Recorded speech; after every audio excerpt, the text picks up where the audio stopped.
They said the fire was holy, but I saw my sister scream until her jaw unhinged. That wasn't holy. That was hell. It began not with a trumpet or decree, but with silence, the kind that descends before a scream. Oxford once cloaked in cathedral. Bells and student prayers now stank of smoke and singed flesh. They tied her to the stake with ropes soaked in water so they wouldn't burn too quickly.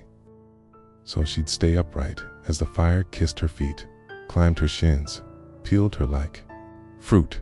She sang at first, psalms, verses she had memorized with trembling fingers by candlelight. But the smoke crawled into her lungs, and the hymns turned to coughing, then to choking, then to silence. When the skin split, it sounded like wet parchment.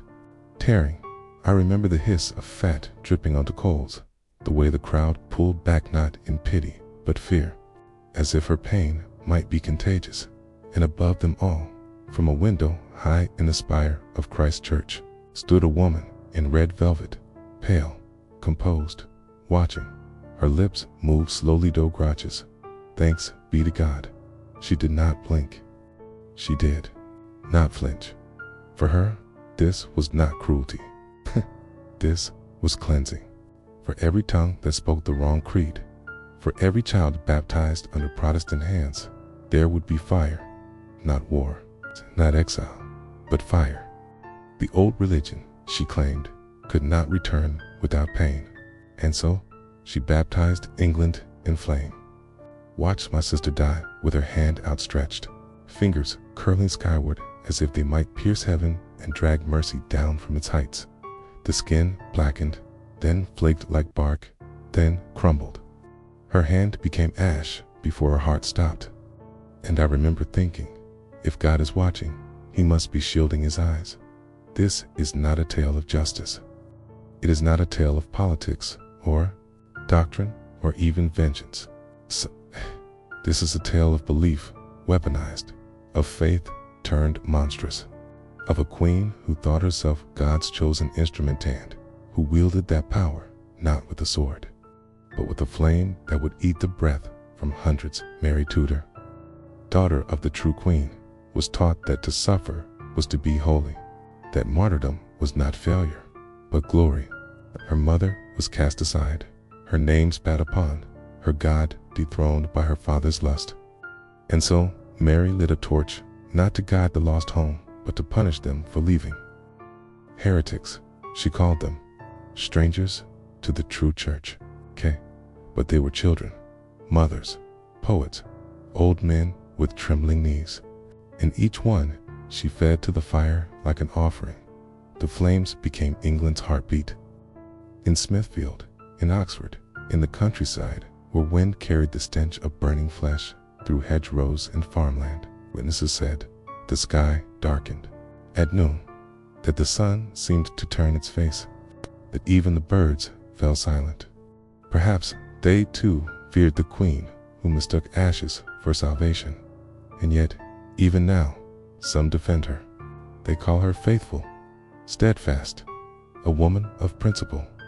But principles that demand agony are not virtues. They are madness with a crown. In Mary's eyes, the soul mattered more than the body. And so the body became disposable. Right? What does it matter if a man screams, if his soul is spared from heresy? What does it matter if a girl's skin curls and blackens, if in death she repents? Can you save a soul by destroying the body?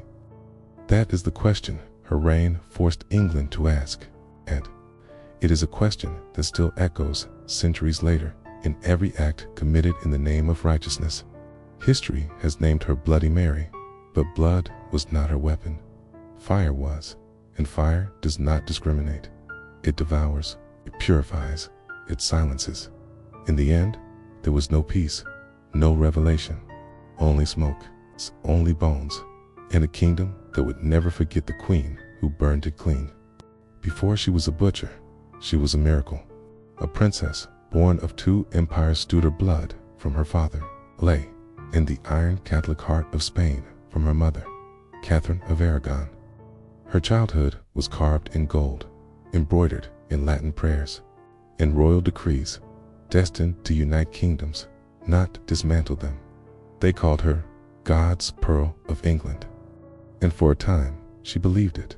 She learned languages as easily as breath, played the virginals with a sorrow that made even ambassadors weep.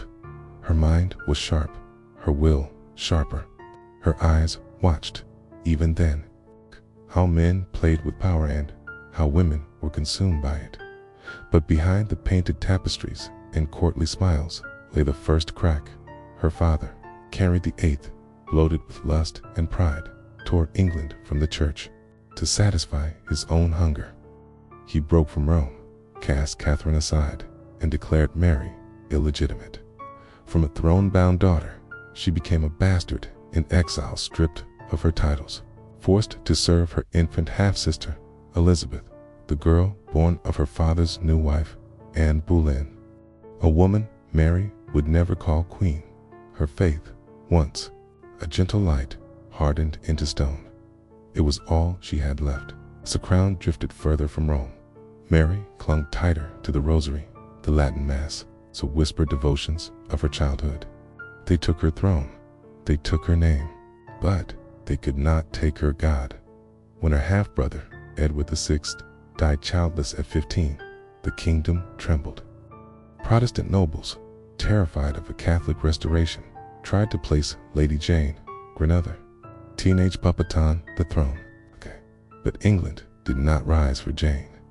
It rose for Mary. Peasants, soldiers, even nobles marched to her cause. They remembered the old queen. They remembered her mother. And they believed the true heir had returned. Mary entered London not as a conqueror, but as a savior. The people wept in the streets. Bells rang for hours. They called her Gloriana, the rightful queen, the restorer of the old faith. She stood at the gates of the Tower of London and freed its prisoners with trembling hands. For a moment, even her enemies whispered, perhaps God truly favors her. And yet, what rises in reverence may descend in ruin, for the crown she was given came heavy with ghosts. Her mother's shame, her own humiliation.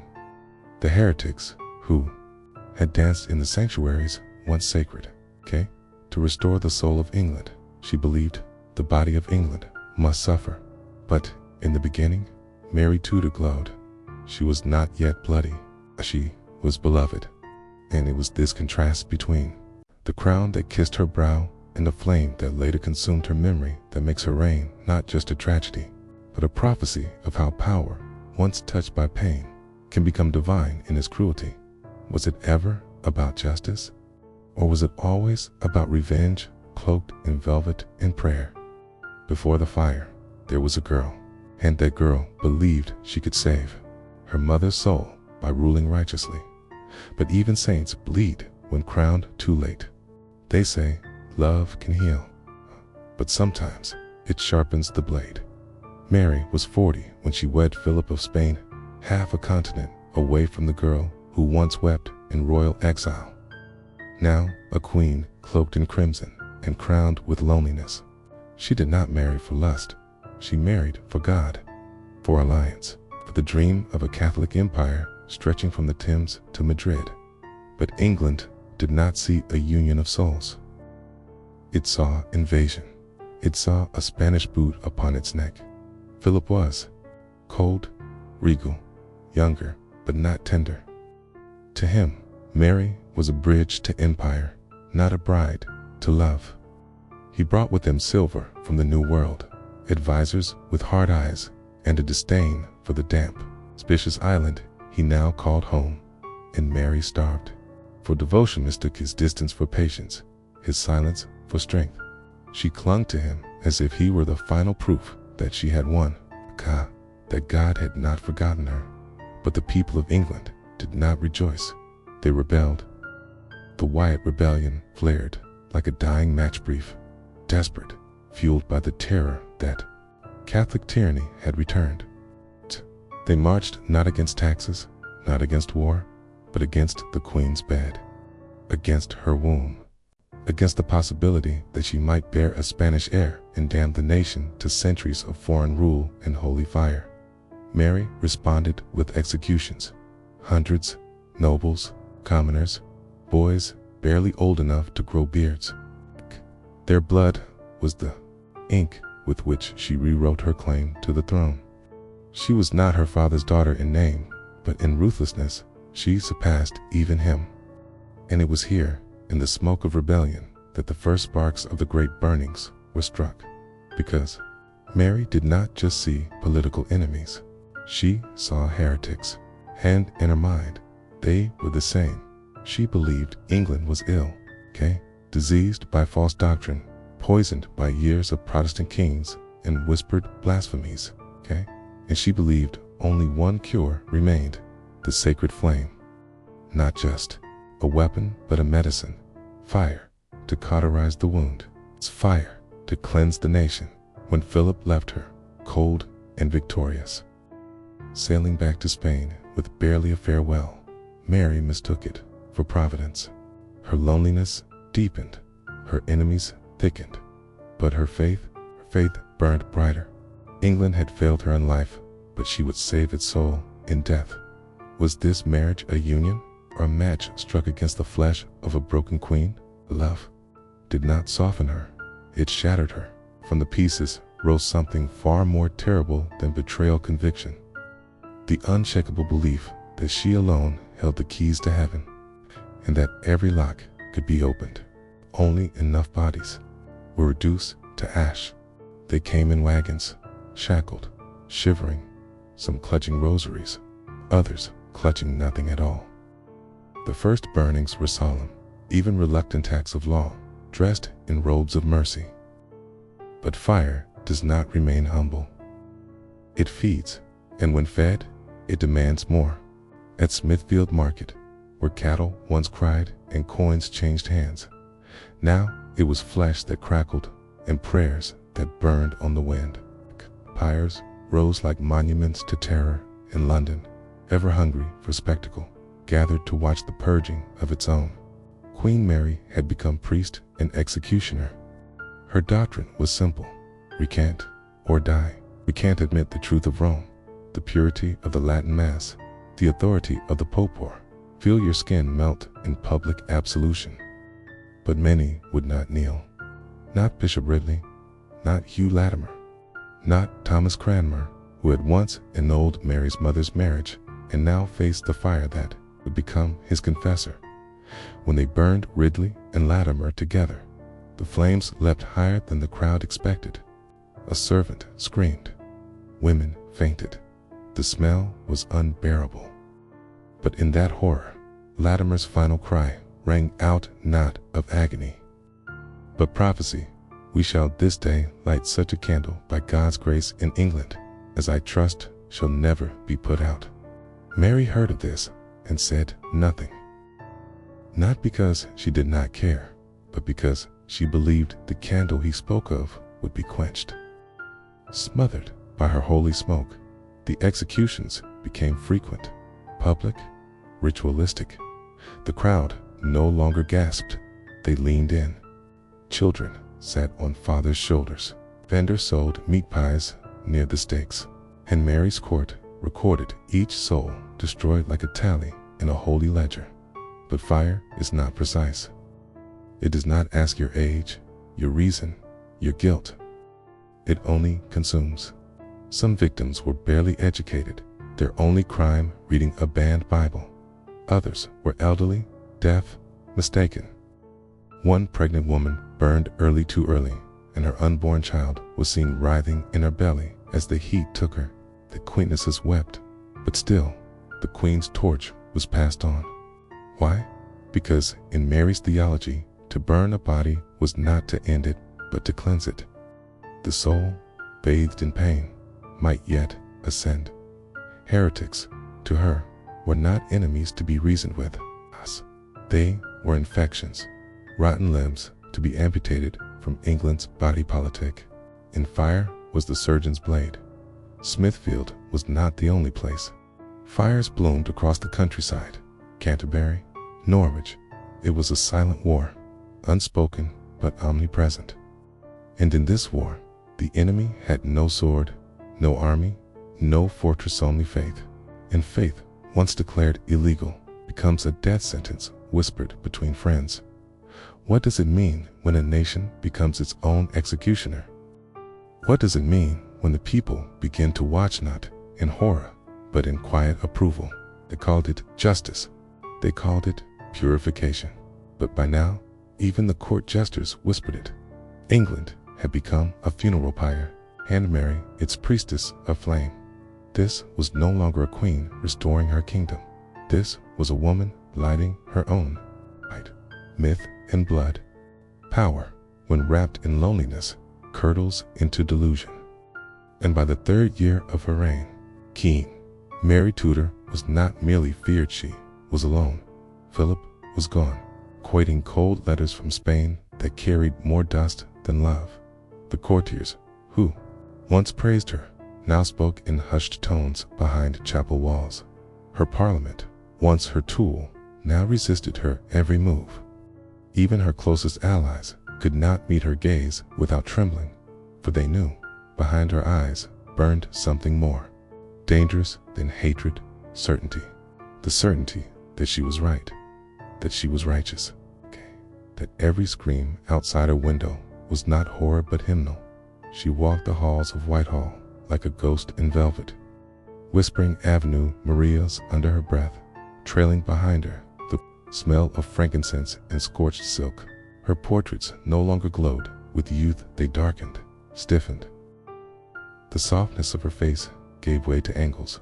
Her smile vanished, and still the fires continued. But it was not just England that was burning. Mary's body, too, began to betray her. Phantom pregnancies swelled her belly, hopeful signs of heirs that never came. She told her ladies-in-waiting. She felt the child move, but there was nothing. Only air, only despair, clothed in expectation. And when the truth came, when the swelling receded and the blood returned, she did not weep. She fasted, she prayed, and she blamed not herself, never herself, but the heretics, the Protestants, the enemies of God. Paranoia became her closest counselor. Whispers in corridors became plots. Every cough, a conspiracy. Every refusal to convert, a dagger aimed at her soul. She began to purge even within the Catholic circle. Priests, too lenient; nobles, too quiet. They were shuffled, silenced, exiled. No one was pure enough for her vision, not even Rome. Her ambassadors begged her to temper the flames. She accused them of cowardice. Outside, the people grew weary, not angry, not yet, but tired, of ash falling on their clothes, of the bell that tolled for burnings instead of weddings, of the stench that no longer faded. Markets near the burn sites emptied. Livestock refused to go near the charred grounds. The nation did not riot, it simply withdrew. What happens when a queen loses her subjects not to rebellion, but to silence? When fear no longer inspires obedience, but apathy? Mary did not see it, or rather, she refused to. She believed that suffering was the path to redemption, and so her own loneliness, her own crumbling body, her own dwindling support, these were not signs of failure, but signs of holiness. She was becoming, in her mind, England's saint of sorrow, and saints must bleed alone. In her chambers, she clutched portraits of her mother, Catherine of Aragon, and wept over them like relics. She wrote letters to Philip that went unanswered. She touched the pages as if they were flesh. And still, the fires burned. A crown can isolate as much as it can elevate. And Mary's was a crown of thorns, self-forged, self-worn. She no longer ruled a kingdom. She ruled a graveyard of conviction. The body that once bore England's hopes began to dissolve in silence. Her skin lost its color first, fading into the pale gray of cathedral stone. Her lips cracked from endless prayer and fever. Her hair, once carefully combed into royal braids, fell in strands upon the pillow. each one a thread unraveling the myth of divine favor. She bled when she should not have. She did not bleed when she should have. Court physicians offered words like swelling, obstruction, humor, but no remedy touched her, because this was not a sickness of flesh, it was the slow rot of a soul mistaking pain for prophecy. Her stomach, once full with phantom airs, grew rigid and cold. Tumors, they whispered, but no one dared speak the word in her presence. She still believed God would open her womb, that the pain was labor, not punishment. She laid out linens for a crib that would never be filled. She ordered a rosary engraved with her unborn child's name. Still, the fever burned. They say she began to hear voices at night, that her chambers echoed not with sleep, but with weeping. She called out for her mother madre, and sometimes spoke in Spanish, though few around her understood. One lady in waiting swore she saw Mary reaching toward a corner of the room, whispering to something unseen. Do they burn in heaven too? Another found her cradling a wooden crucifix, rocking as if it were a child. The stench of illness seeped through the palace. Even perfumed oils could not mask it. Her breath was tinged with metal, her fingers stiff, curled inward. The priests began daily masses in her chambers, preparing her soul, though she refused to admit the end. She could not, for if she died without a Catholic heir, her entire reign, every body burned, every sermon enforced would become not salvation, but tragedy. In those final weeks, the woman who had once commanded bishops and crowned executioners could not rise from her bed without bleeding. Her teeth loosened, her nails yellowed. She vomited bile so dark it stained the sheets with death. Still, she clung to prayer. Still, she insisted God had a plan.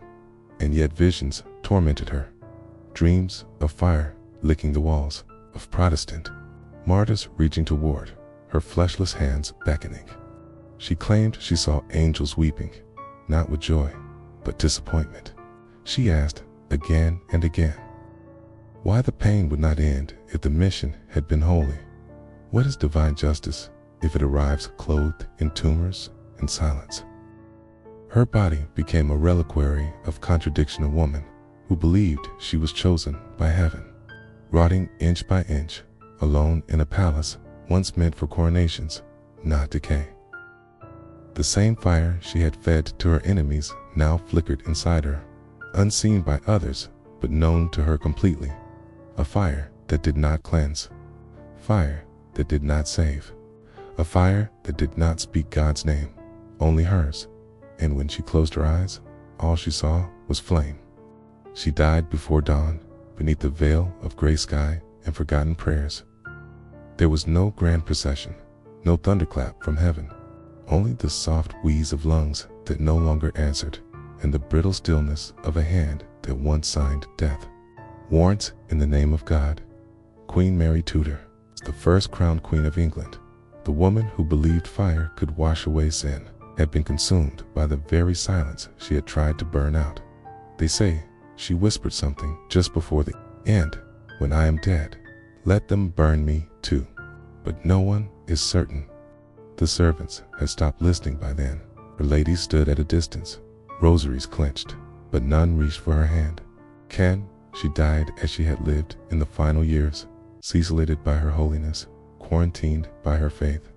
A queen not slain by sword, but by belief made flesh, rotting from within. The court did not erupt into mourning. There were no crowds pressing to touch her coffin, no public wailing.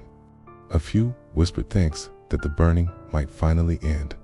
Others simply turned away, exhausted by years of smoke and grief. Even Philip, her husband, her sacred hopes, no letter, no envoy. The man she had adored as God's chosen prince did not return to bury her. He had already begun seeking a new queen. Her body, cold and swollen with illness, began to decay, faster than expected.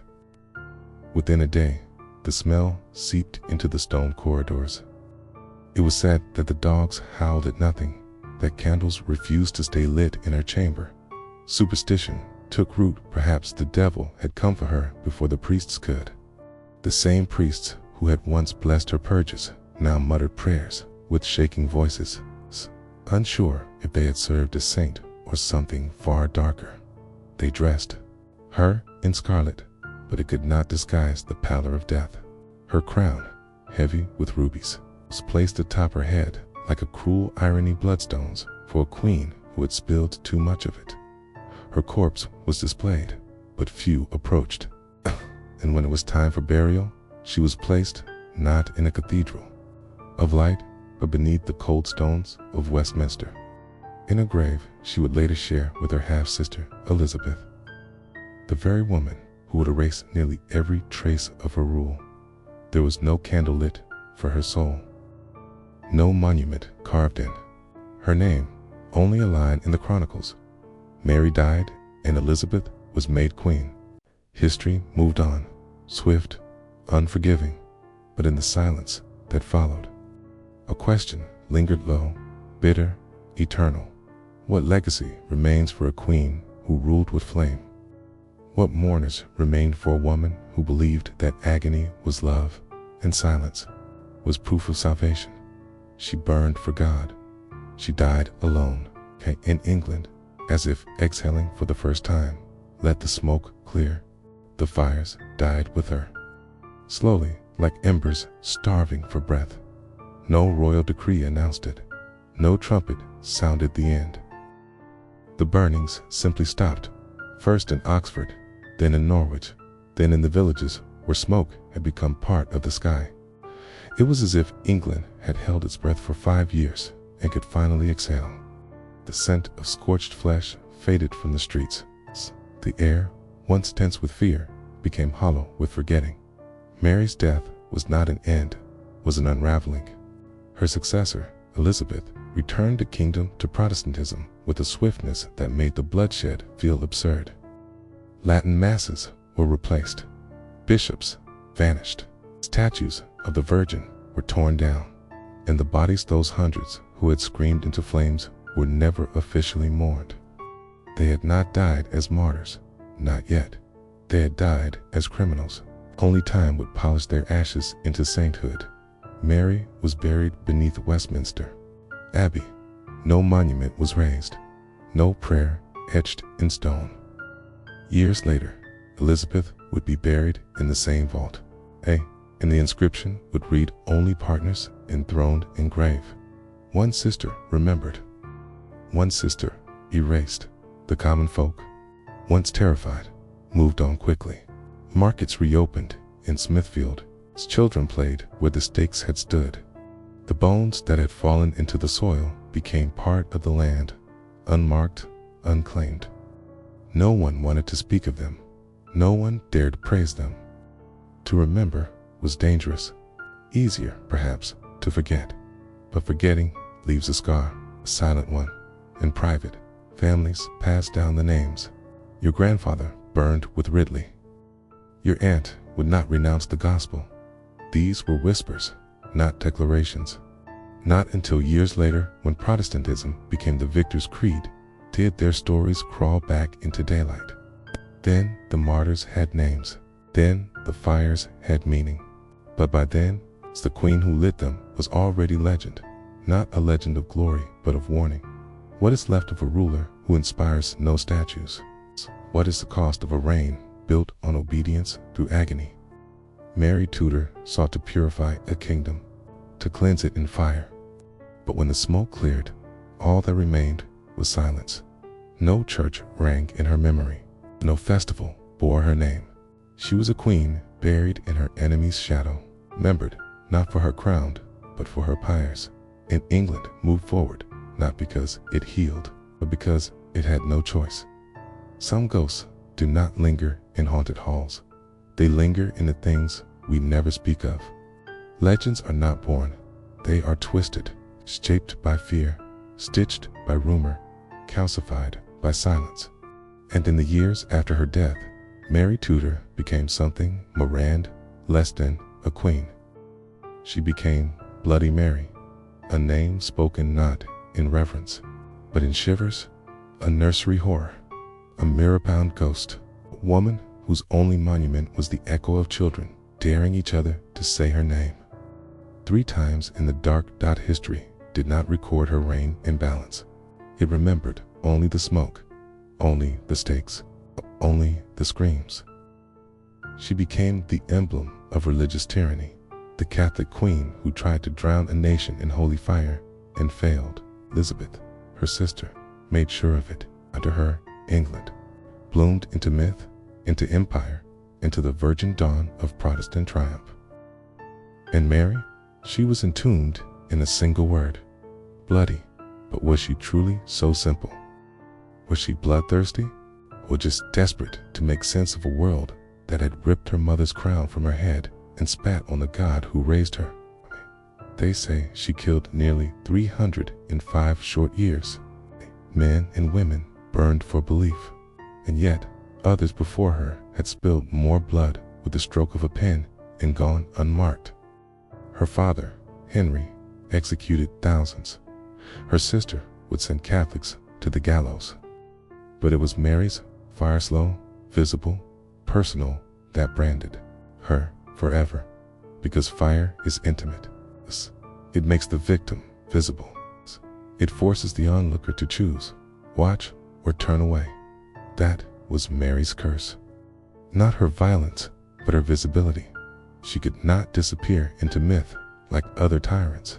She left behind too many ashes, and so the world turned her into a symbol, a warning, a ghost in the glass.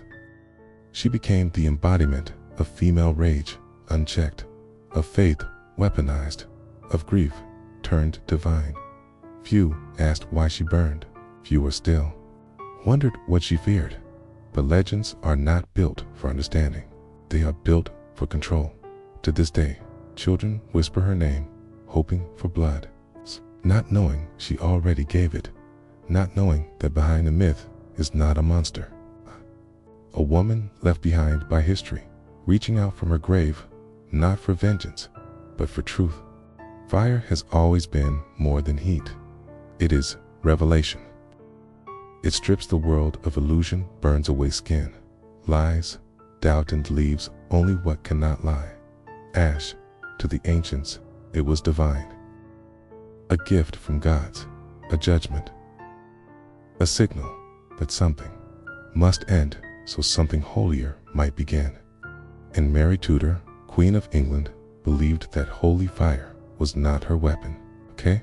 It was her gospel. Too. Heretics were not rebels, they were rot, okay? Infection within the soul of a nation already severed from God's grace by her father's lust and her brother's haste.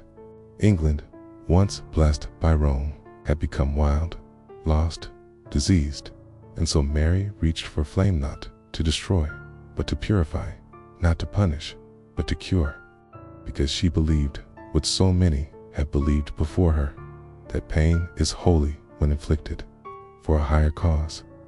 The pyres were her sermons, okay? The screams were the amen. She saw herself not as tyrant, but priestess. She did not burn by niche, she released souls. At least, that's what she told herself in the echoing silence of her prayer chambers. That the wails from Smithfield were not cries of agony, but of transformation. That each charred corpse was another stone laid in heaven's path. But what happens when fire becomes too trusted? When its light blinds as much as it reveals? Every tyrant cloaked in virtue begins with the same delusion. I suffer for the greater good. And Mary suffered deeply. Her mother cast aside, her birthright denied, her faith mocked, her womb barren. She was a woman forged in abandonment, handed a crown laced with thorns. And she chose to wear it not as a victim, but as a martyr with power. In doing so, she inherited an ancient cruelty, the belief that salvation justifies torment, that if the soul is eternal, the body is expendable, that agony in the right hands is mercy. But fire does not know mercy. It devours indiscriminately. It sanctifies nothing. It only erases. What Mary never saw what so many like her never sees, that pain leaves traces, that fear carves memory deeper than faith ever could. And though the flame may die, the smoke lingers, in wood, in bone. In history, what is fire then? A tool, a test, a god, or just a mirror we like to see how far we'll go to prove we're right? Mary Tudor lit that mirror, and the reflection stared back, hollow-eyed, burned beyond recognition. History is written by the survivors, but empires are often shaped by those who nearly succeeded. And so we must ask, what if she had? What if Mary's vision had not been smothered by tumors and time? What if the fires had not stopped with her final breath? Had she borne a child of Catholic heir, sired by Philip of Spain, England may never have returned to Protestantism. The Marian Church, restored and gilded in incense and Latin, might have become permanent. The Book of Common Prayer might have remained a banned manuscript, hidden in cellars, read in silence like contraband poetry. Elizabeth, her half-sister, might have died, forgotten, her golden age unborn, her name nothing but a whisper behind palace walls. Imagine it, in England reshaped in the Spanish mold, its cathedrals restored to medieval splendor, its monarch answering not to Parliament but to Rome, the Virgin Mary, not Gloriana, gracing coins and standards, to Reformation extinguished, not by reason but by fear.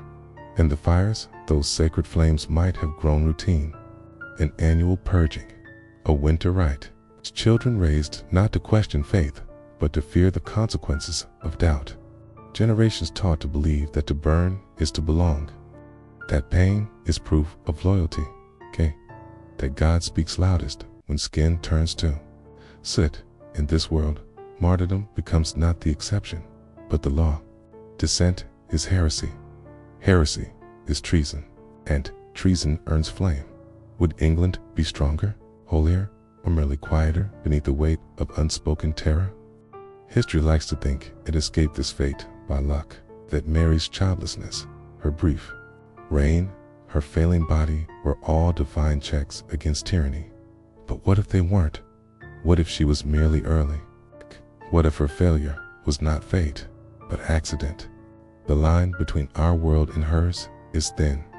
One birth, one heartbeat, one royal bed warmer filled with life instead of air. And history would have burned differently. It is not comfort that history offers, only the knowledge that horror often arrives not as a monster, but as a mother, desperate to heal her wounded kingdom with the only cure she ever knew, fire. She is long dead now, buried in the same tomb as the sister who undid her. No golden statue watches over her. No chapel bears her name. Only a line of script carved in stone, shared with Elizabeth, partners in throne and grave. But they were never partners. One ruled with splendor, the other with smoke. One gave an empire, the other gave ashes. And yet both lie beneath the same slab, bones indistinguishable, voices silenced. History choosing its favorite with a cruel, silent grin. And still, the fire flickers. It flickers not in the square of Smithfield, but in other places. In every belief that says you must suffer to be saved. In every hand raised, not in compassion, but in correction. In every system that dresses cruelty in robes and calls it righteousness, Mary's flame never truly died. It migrated to laws, into pulpits, into the quiet places where ideology forgets humanity. That is the final horror, not that she burned people, but that the logic behind it still breathes, because she was not a monster. That would be easier. Monsters are simple, predictable, useful, but Mary was human, wounded, faithful, terrified of a world that had torn her beliefs apart and called it progress. She was a daughter of divorce, a child of exile, a queen of abandonment, and she tried, with all the fury and fragility of a broken soul, to mend what had shattered. With fire, it's easy to scoff at her now, to reduce her to a campfire ghost, A child's dare. Say her name 3 times and watch her appear. But she already has. In courtrooms, in cages, in whispered justifications for harm. Every time we decide someone else must suffer so we can be pure, the mirror fogs with her breath. She stands behind us, not to haunt, but to remind. The line between holy and horrifying is thinner than smoke. So remember her, not as a joke, not even as a warning, but as a question, still burning beneath the surface of our civilized skin. Can you save a soul by destroying the body? That was the question she died asking. And centuries later, we have not answered it. We only changed the method. We no longer light pyres, we light screens. We cast out with words, we exile with silence, we kill with law, with shame, with erasure. The tools have changed. The fire has not.